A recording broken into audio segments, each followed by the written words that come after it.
온전한 삶을 향하여 이렇게 큰 제목을 가지고 저희들이 말씀을 쭉 묵상해 보겠습니다. 두 번째 파트로 더 나은 공동체. 벌써 또 더 나은 공동체 네 번째 시간이 되었습니다. 네 번째 시간의 제목이 나의 이야기에서 우리의 이야기로, 이런 제목으로 말씀을 나누겠습니다. 계속 그림을 보여드리고 있는데요. 이렇게 좀 계속 채워져 가고 있습니다. 그래서 이제 1번에 더 나은 인간, Better Humans 해가지고 5가지를 했고요.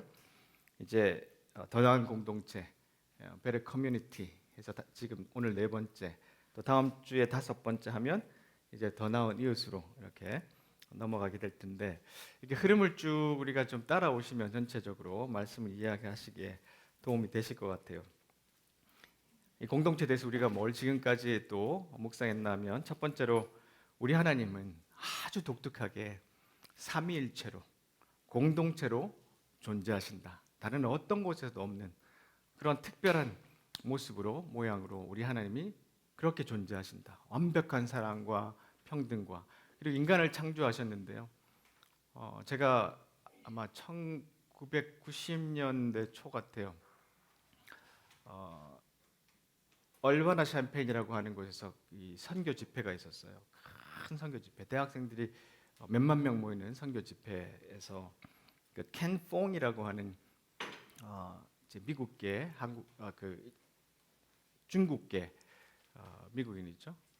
플레에서 교수님도 하시고, 이분이 이제 젊을 때인데 설교를 하시는데, 하나님이 우리를 어떻게 창조하셨나? 그러니까 완벽한 하나님의 사랑 안에서 하나님이 그 사랑을 막 쏟아주고 싶은 대상이 있어야 되는데, 그 대상을 만들어보자. 그래서 인간을 만들었다, 이런 표현을 하시는 거예요. 깜짝 놀랐어요, 그 표현에. 그리고 난 다음에 자기가 얼마 전에 입양한 아이를 불러내요. 그래서 그 애가 아장아장 이렇게 걸어 나오는데, 이게 바로 하나님의 사랑이다, 이렇게 딱 해주는데, 그때 저한테 굉장히 큰 울림이 있었어요. 지금도 생생하게 기억나요. 그러니까 하나님 우리를 그렇게 만드시고 난 다음에 우리를 공동체로 이렇게 연결시켜 주셨잖아요. 그러니까 하나님의 공동체와 우리의 공동체가 이렇게 연결되어 있단 말이죠. 그래서 우리를 하나님의 형상으로 만드시고 우리에게 하나님이 하실 역할, 일들을 맡겨주신 그런 존재들이에요.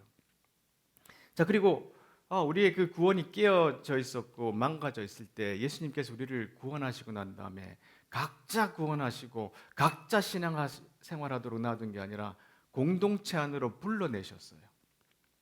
그것이 예수님이 하시고자 하셨던 또 일이셨고, 그래서 예수님은 대조 공동체라는, 세상과는 다른 하나님의 나라가 이렇게 재현되는 그런 교회라는 공동체를 만드셨다고요. 그러니까 사람들에게 뭘 보여주고 싶었냐 하면, 천국은 이런 거야 라고 하는 샘플을 교회라는 것을 통해서 만들어 주셨어요. 자, 그래서 이 교회는 하나님의 공동체를 보여주는 거울이에요. 이게 우리가 창조되고 하나님의 공동체고, 하나님 우리를 구원하시고 우리 교회를 만드신 큰 이야기예요. 큰 서사. 우리는 이 안에 지금 들어가 있는 거예요. 자, 그래서 제가 자주 이 시리즈에서 인용하는 우리 유진 피터슨 목사님의 말씀, 결국 내가 도달한 확신은 이것이다. 오랫동안 목회도 해보고 신앙생활 해보시고 도달한 확신이 결코 쉽지 않게 얻은 확신이며, 또한 도저히 피할 수 없는 확신이다.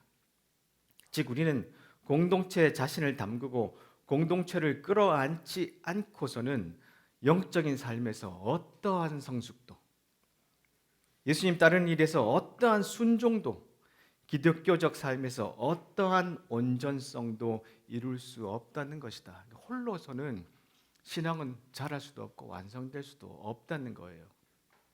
나는 나 자신만으로는 결코 나 자신이 될 수 없다. 그리스도께서 놀이하시는 무대는 우리 문화가 우쭐대며 자랑하는 개인주의가 아니라 바로 공동체다.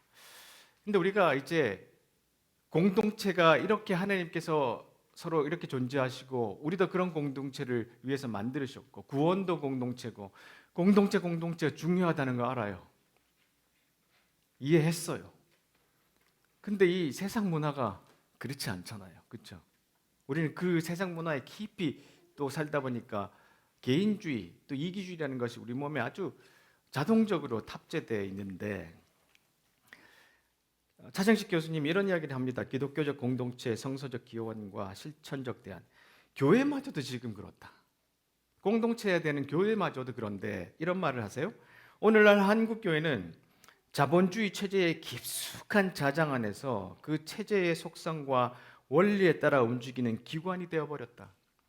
교회마저도 자본주의의 생각과 관습과 그런 이론에 따라서 움직이는데, 거기에 교회도 깊이 빠져 있는데, 그 구조적인 특질이 종교적인 거룩함에 외형적 표피를 걸친다고 해서, 이 뜻은 뭐냐면, 그렇게 자본주의와 이런 세상 속에 깊이 빠져 있고 그런 방식으로 교회가 운영되는데, 교회가 스스로 아무리 거룩하다, 우리는 거룩한 곳이야라고 말하더라도 별로 그것은 큰 소용이 없다는 것이에요. 가려질 수 없다는 거예요.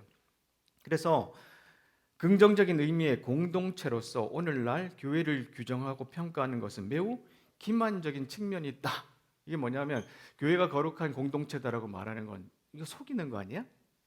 이런 진단을 하고 있는 거예요. 그렇죠? 그래서 이렇게 우리가 지금 교회마저도 한 사람이 편의에 따라 내 입맛에 따라 예배할 수 있도록 아주 백화점식으로 공급하고 있잖아요.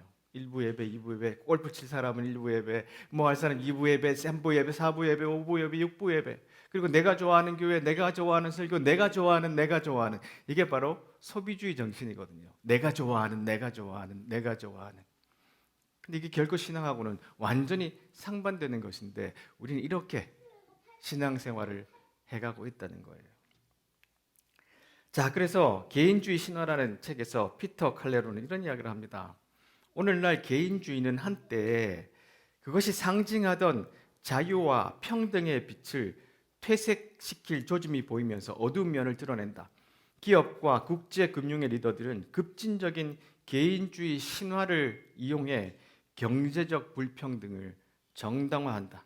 개인주의는 한때 이타주의와 공동체의 자유를 지지하는 사상이었지만, 지금은 자기중심주의나 이기주의와 더 밀접한 관련이 있다. 그래서 이 개인주의가 나쁘다는 뜻이 아닌데요, 이것을 이제 세상이 사용해서 모두 불평등을 더 심화하게 만드는, 소위 말해서 신자유주의가 우리를 이렇게 계속해서 이런 문화 속에 빠져들고 살아가게 만들었어요. 그래야지만 우리를 소비자로 만들어야 물건을 더 많이 팔고 더 많은 부를 또 만들어낼 수 있다고 생각하는 것이죠. 자, 이런 세상을 살다 보니까 세상이 점점 조각나고 깨졌어요. 그렇죠? 그러니까 지난번에도 우리가 함께 나눴던 그런 말씀 책 중에 하나인데, Lost Connections라는 책에서 요한 하리가 그런 이야기를 합니다. 내가 평생도록 우울증에 빠져 살다 보니까, 내가 발견한 것을 살펴보다 보니까 오늘날 전 세계에 광범위하게 퍼져 있는 깊은 외로움과 상실, 좌절감과 무기력함, 우울과 불안의 사회적 심리학적 원인에 어떤 공통점이 있는 걸 깨달았다. 왜 사회가 이렇게 깊이 외로워지고 더 상실감이 있고 더 좌절해지고 무기력해지고 우울증이 이렇게 급증하는가? 거기에는 어떤 공통점이 있는데, 그게 뭐냐면, 이분이 발견한 게 뭐냐면 단절이에요. 그래서 이 책 제목을 Lost Connections 이렇게 정했어요. 단절. 우리 모두가 조각조각 나 있기 때문에 우리가 지금 겪는 이 사회적 또 심리학적 여러 가지 외로움과 우울들이 우리를 지배하고 있다는 거예요. 우리가 태생적으로는 필요하지만 어느 순간 잃어버린 많은 존재로부터의 단절. 서로가 간절히 필요한데 또한 서로를 또 가까이 하기 너무 또 힘들어요. 그렇죠? 우리는 이런 세상의 사고방식 속에 이렇게 물들어 있고 그렇게 살아가고 있어요. 자, 성경으로 좀 돌아오면, 이제 베드로가 성령을 받고 난 다음에 다락방에서 나와서 첫 설교를 합니다. 예루살렘에 있는 많은 회중들에게 이렇게 설교를 하는데, 설교가 다 끝나고 난 다음에 온 이스라엘 여러분, 이것을 아십시오. 여러분이 십자가에서 죽인 이 예수를 예수께서 주와 메시아로 삼으셨습니다.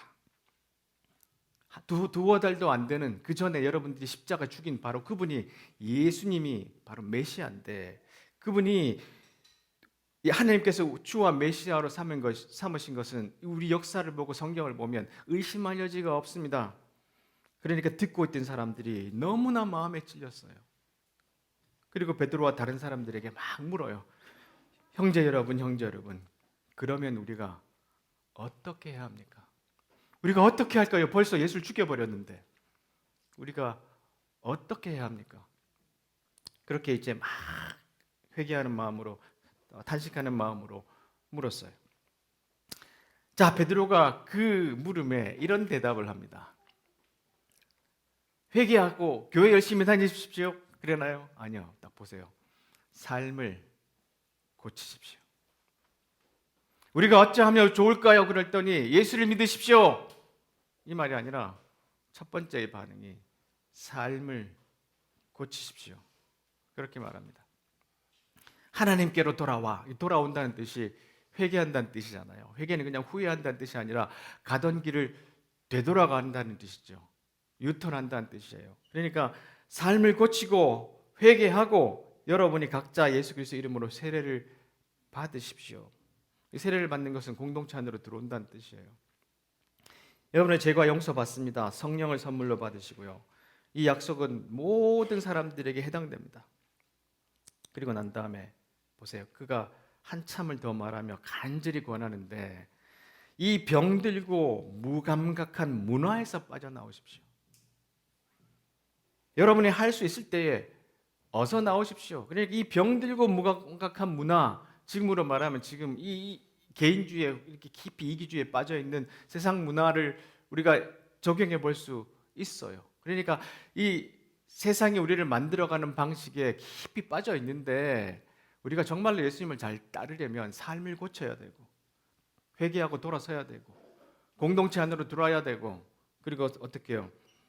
할 수 있을 때에 이 병들고 무감각한 문화에서 빠져나오도록 예를 쓰는 것, 이게 베드로가 첫 번째 우리가 어찌할꼬 한 것에 대한 대답이었어요. 자, 그리고 난 다음에 보세요. 로스트 커넥션에서 요한 하리가 이런 이야기를 합니다. 나는 우리가 쓰는 가장 평범하고도 뻔한 클리셰란 말은 그냥 아주 흔하게 쓰는 말, 늘 사용하는 평범한 말, 이런 뜻이죠. 자, 있는 그대로의 네가 되렴. 네 자신이 되렴. 우리는 이 말을 항상 서로에게 건넨다. 그리고 샴푸병마저 우리에게 이렇게 말한다. 당신은 소중하니까요. 이게 뭐냐면 미국의 로레알이라는 그 화장품 브랜드가 있습니다. 그 선전에 여자가 이렇게 한 분이 나와서 딱 들고 막 선전한 다음에 You are worth it. 딱 이렇게 당신은 소중하니까. 그래서 보고 사람들이 와 그래 나 소중해지 저거 사야 돼. 근데 그런 이제 광고를 계속해서 당신은 소중하고 하니까요. 그 샴푸병마저도 이렇게 말한다. 그러나 더 이상 우울하고 싶지 않다면 내 스스로 당신 스스로가 되십시오 하는 이 잘못된 광고에서 벗어나야 된다. 대신 집단을 소중하게 만들어야 한다. 포드와 동료 연구자들은 행복으로 가는 진정한 길은 자아라는 벽을 허무는 데서 나온다고 말한다. 나 자신이 다른 이들의 이야기 속에 녹아들도록 하는 데에 그리고 또 다른 이들의 이야기가 내 안으로 흘러 들어오도록 하는 데에서 나온다고. 행복으로 가는 길은 나의 정체성을 끌어모으고 내가 지금까지 내가 아니었음을 고독하지도 영웅적이지도 슬프지도 않았음을 깨닫는 데에서 나오는 것이다. 그러니까 행복으로 가는 길은 혼자 가는 길이 아니라 함께 가는 길이라는 이야기를 합니다. 그 단절 때문에 이 사람은 평생 약을 먹고 살았는데 깨달았어요. 아, 내가 이 우울에 깊이 빠져 있었던 이유가 바로 내가 소중하다는 이 메시지만 계속 믿고 살았기 때문에 이랬었구나. 행복으로 가는 길은 우리가 함께 가는 길이구나. 이 깨달음을 이 책에서 아주 녹여서 이야기를 합니다. 이 이야기가 벌써 성경에 이렇게 먼저 기록돼 있어요. 성경에도 아까 말씀드렸던 그 3,000명이 그 설교를 듣고 난 다음에 베드로가 삶을 고치라고 하니까 세례를 받고 이제 보세요. 여기 이제 현대 성경이니까 등록했어요. 그들은 사도들의 가르침과 보세요. 공동 생활과 공동 식사와 기도에 자신의 삶을 드렸다. 돌아서라. 빨리 그 문화에 빠져나오라 했더니 교회가 만들어졌는데 바로 공동체가 만들어졌어요. 공동 식사와 공동 생활. 주위에 있는 사람들이 이렇게 하는 걸 보고 깜짝 놀란 거예요. 도대체 어떤 일이 벌어졌나? 믿는 사람들 모두가 무엇이든 공유하면서 멋진 화합을 이루고 살았다. 그들은 자신들이 가진 것은 무엇이든지 팔아 공동 자원으로 이용하면서 각 사람의 필요를 채웠다. 빈부격차가 막 한없이 벌어지는 게 아니라 함께 필요를 채웠고요. 성전에서 예배드리고 집에 나와서 식사하고 하나님을 찬양하는 것이 그들의 하루 일과였는데 보세요. 식사 때마다 즐거움이 넘쳐 흐르는 축제였다. 사람들은 그 모습을 좋게 보았다. 하나님께서 구원받는 사람들을 더하셔서 날마다 그들의 수가 늘어났다. 이 세상 사람들이 계속 관찰하고 있었던 거예요. 도대체 무슨 일이 벌어진 거지? 보니까 이 새로 시작하는 사람들은 종교라고 보기에도 이상해요. 왜냐하면 종교라고 하기에는 어떤 예배하는 예배처도 없죠. 성전도 없잖아요. 경전도 없어요, 아직까지. 그리고 어떤 신의 모습을 그린 형상도 없어요. 근데도 이들이 이런 삶의 변화가 다 일어난 거예요. 그러니까 사람들이 그들을 보고 계속해서 그 모임에 찾아 들어오게 된 거예요. 이게 바로 예수님께서 십자가에 잡히시기 전에 제자들에게 했던 말씀이 이루어진 거죠. 새 계명을 준다. 서로 사랑해라. 내가 너희를 사랑한 것처럼 너희도 서로 사랑해라. 너희가 서로 사랑하면 모든 사람이 내 제자인 것은 알리라.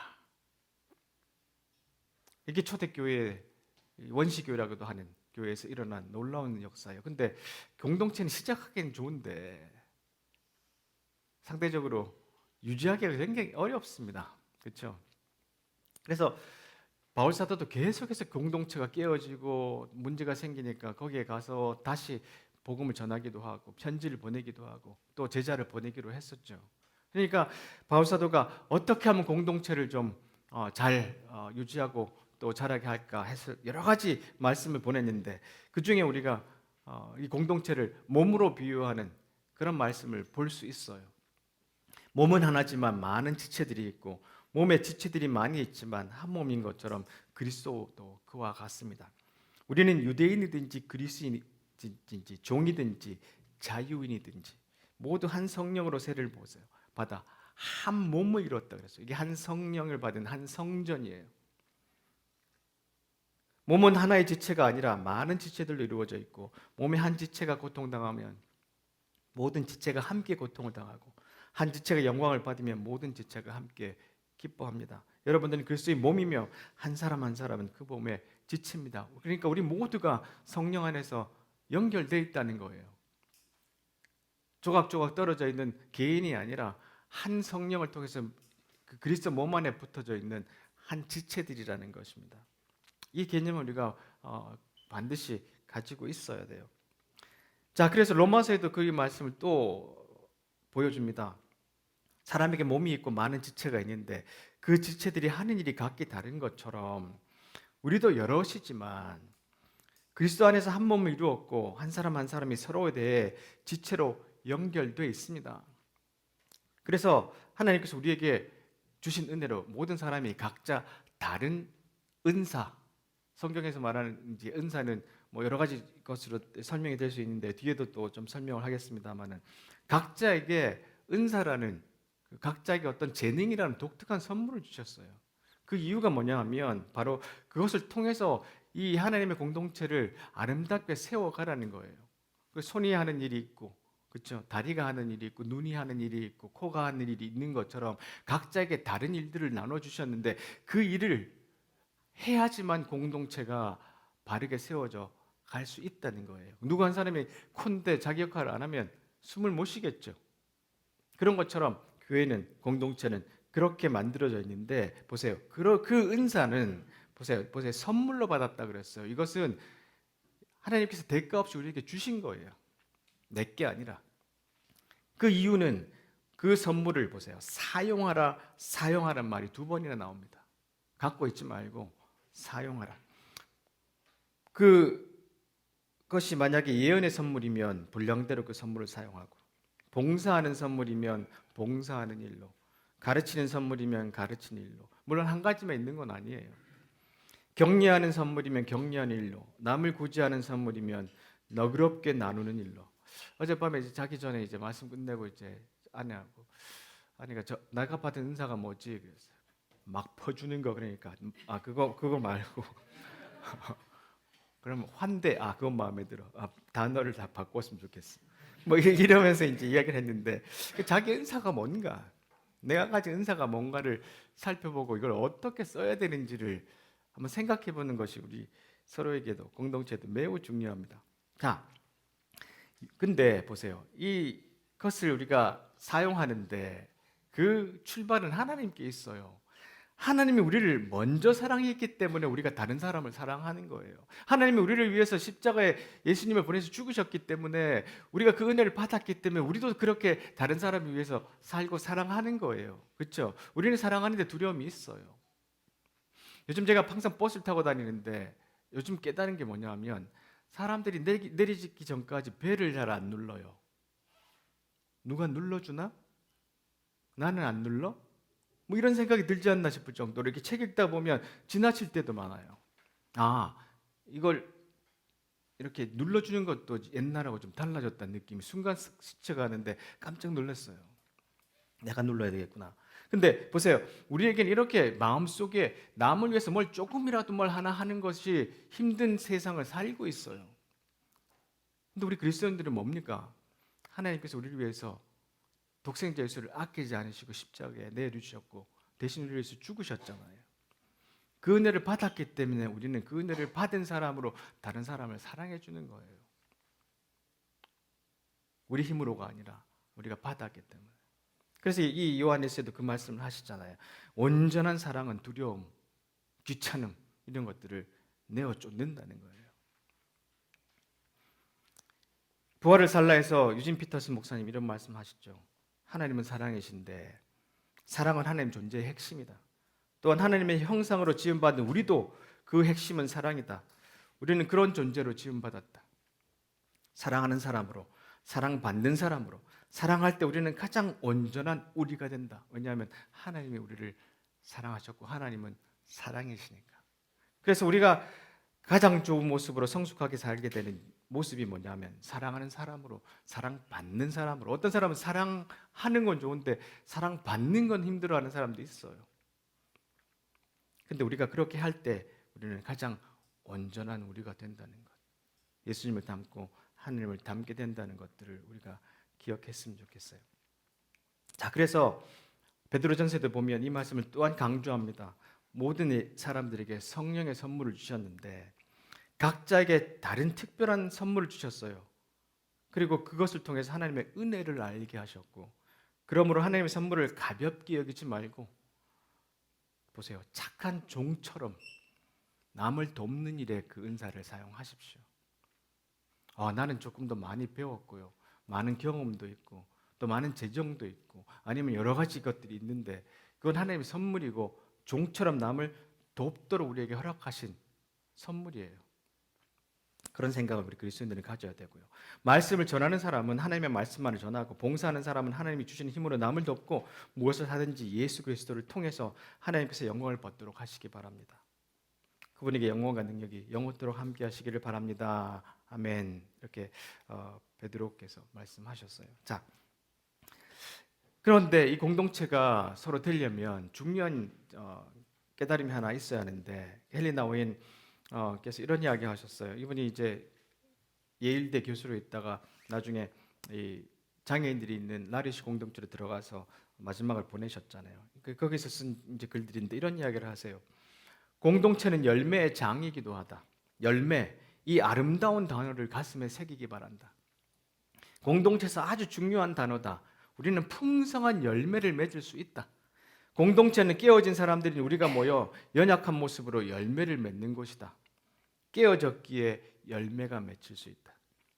열매가 맺히려면 흙이 확 깨어져야 한다. 잘게 부서져서 보슬보슬 부드러워야 한다. 그래야 식물이 자랄 수 있다. 흙이 딱딱하게 굳어 있으면 새싹이 나올 수 없다. 공동체도 마찬가지다. 우리가 서로에게 부서진 흙이 되면 거기서 새 생명이 움튼다. 이것이 친밀함의 아름다움이다. 두 사람이 완전히 연약한 모습으로 무방비 상태로 만나면 거기서 새 생명이 태어난다. 이 생명은 그들의 사랑의 열매다. 헬이 나오니 평생 동안 한마디도 말 못하는 아담이라는 그 사람을 아침마다 씻기고 먹이고 하는 일들을 하면서 이 진리를 깨달았던 거예요. 아, 이렇게 부서지고 연약한 사람들이 만나야 새 생명이 움트는구나. 그러니까 우리가 공동체를 만들어갈 때는 이렇게 서로에게 연약해지는 것, 서로에게 부드러운 흙이 되어서 여기서 열매가 자랄 수 있는 이런 마음들이 우리 속에 있어야 된다는 것이죠. 자, 그래서 로마서 우리가 말씀 이제 좀 끝으로 가는데요. 중심으로부터 사랑하십시오. 사랑하는 척하지 말고 악은 필사적으로 피하고 선은 필사적으로 붙드십시오. 깊이 사랑하는 좋은 친구들이 되시고 기꺼이 서로를 위한 조인이 되어 주십시오. 이것이 이제 우정 공동체, 서로의 친구가 되어 주라 이런 말씀이고요. 이걸 하다 보면 아유, 그만하자. 힘들어. 이럴 때가 옵니다. 지쳐 나가 떨어지지 않도록 하시고 늘 힘과 열정이 가득한 사람이 되십시오. 우리 완호 형제처럼 늘 힘과 열정이 가득한 사람. 언제든 기쁘게 주님을 섬길 준비를 갖춘 종이 되시고 힘든 시기에도 주저앉지 마십시오. 그럴수록 더욱 열심히 기도하십시오. 도움이 필요한 그리스도인들을 도우십시오. 정성껏 환대하십시오. 자, 그러면 우리가 이 말씀을 쭉 읽고 아, 그래야지. 그랬는데 조금 실제적으로 오늘은 어떻게 좀 적용을 할까?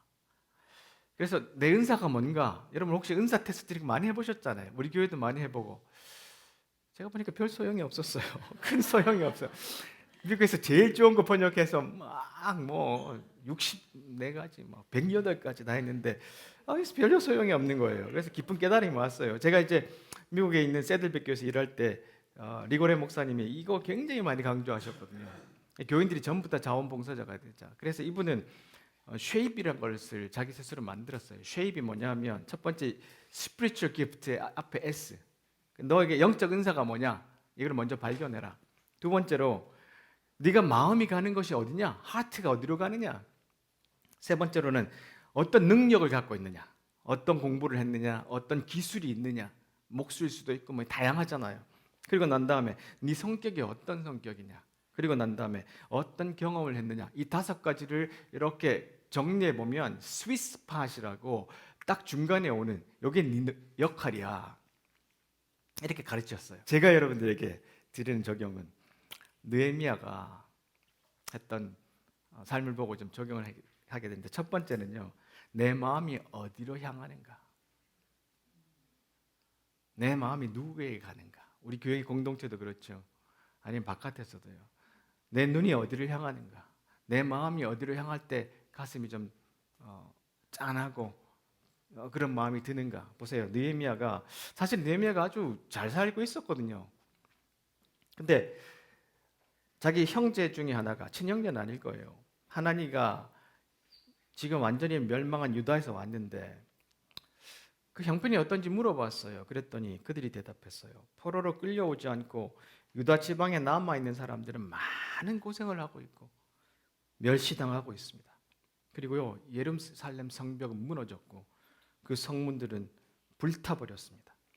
나는 그 말을 듣고 자리에 주저앉아 여러 날 동안 울었습니다. 슬퍼서 음식도 먹지 않았습니다.